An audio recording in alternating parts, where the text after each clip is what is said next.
Bueno, primer punto, observe resultados estadísticos del trabajo grupal.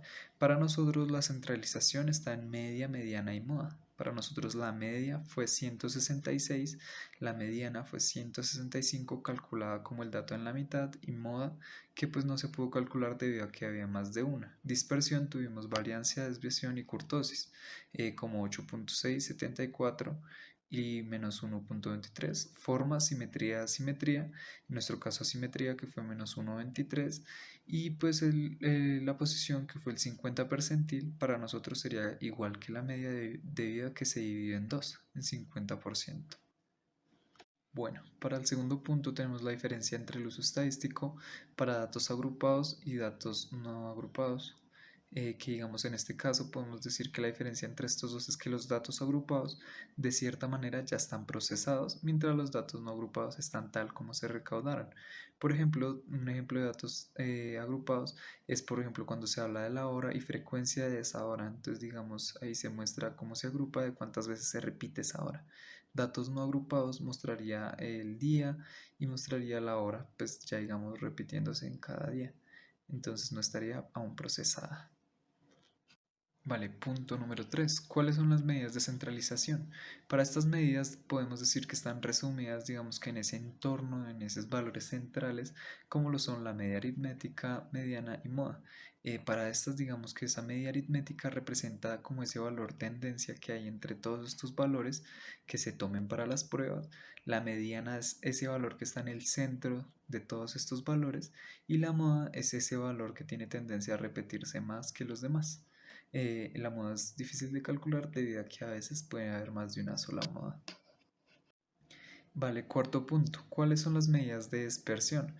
Para estas medidas de dispersión, como su nombre lo indica, pues son prácticamente para saber esa desviación, esa dispersión que tienen algunos datos en cuanto a la mediana y pues saber qué tan lejos están.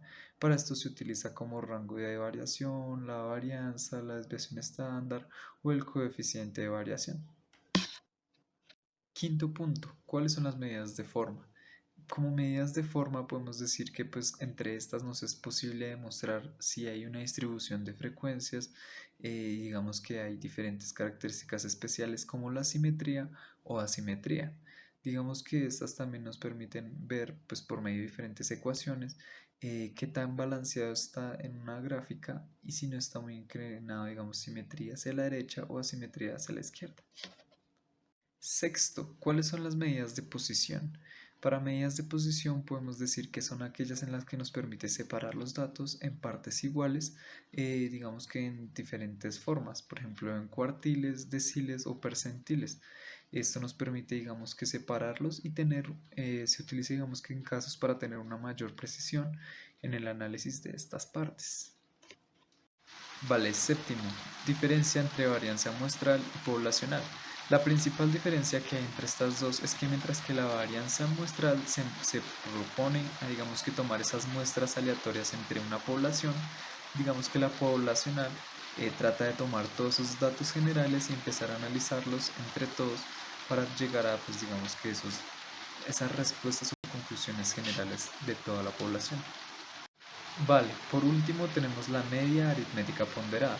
Esta media aritmética se caracteriza por ser un tipo de media que brinda igualdad de importancia a todos los datos. Esta se trata, digamos, ya multiplicar esos datos por su debido peso asignado y pues calcularlo dividiéndolo por su cantidad para obtener datos, no sé, por ejemplo, como las notas, que digamos que el cálculo de las notas tienen diferentes pesos en diferentes cortes, por ejemplo en la universidad, y si queremos calcular estas notas generales, podemos utilizar la medida ponderada. Muchas gracias.